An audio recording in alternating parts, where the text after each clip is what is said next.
परीक्षा को पास करना आसान नहीं होता। इसके लिए कई सारी चुनौतियों से गुजरना पड़ता है और जब आपके सामने सामाजिक और पारिवारिक दबाव भी हो तो चुनौतियां भी दोगुनी हो जाती हैं। कुछ ऐसी ही कहानी रही है सिविल सेवा अधिकारी मंजरी जारूहार की, जो बिहार की पहली और भारत की 5वीं महिला IPS अधिकारी रही हैं। सिर्फ 19 साल की उम्र में शादी हो जाने के बाद भी उन्होंने अपनी सफलता के सफर को रुकने नहीं दिया। पटना महिला कॉलेज से मंजू ने इंग्लिश ऑनर्स किया।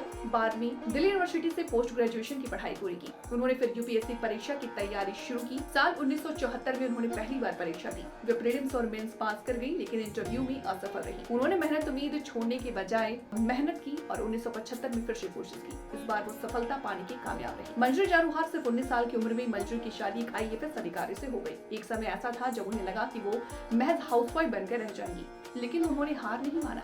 शादी से उन्हें एहसास हुआ कि उनके पति और ससुराल वाले उनकी शिक्षा और करियर को सपोर्ट नहीं करते। घरेलू जिम्मेदारियों में फंसकर उनका करियर धुंधला पड़ने लगा। अपने UPSC इंटरव्यू के दौरान बोर्ड के सदस्यों ने उनसे एक अप्रत्याशित सवाल पूछा, क्या आप मेयोनेज़ सॉस बना सकती हैं? ऐसा सवाल इसलिए क्योंकि मंजू ने अपने फॉर्म में टॉप के रूप में खाना पकाने के बारे में लिखा था। बिना हिचकिचाहट मंजू ने आत्मविश्वास से मेयोनेज़ सॉस बनाने की चरण दर चरण प्रक्रिया बता दी। उस समय मेयोनेज़ भारत में आमतौर पर नहीं मिलता था। उनके उत्तर ने इंटरव्यू पैनल को इतना प्रभावित किया कि उन्होंने उनसे आगे कोई सवाल नहीं पूछा। बड़ी हिम्मत से मंजू ने अपने ससुराल वालों से खुद को अलग करने का फैसला लिया। उन्होंने अपने सपनों पर पूरी तरह से ध्यान केंद्रित करने का फैसला करके आगे बढ़ने का फैसला लिया। ये एक आसान फैसला नहीं था, लेकिन वो सपनों को लेकर के डटी रही और UPSC की तैयारी शुरू की।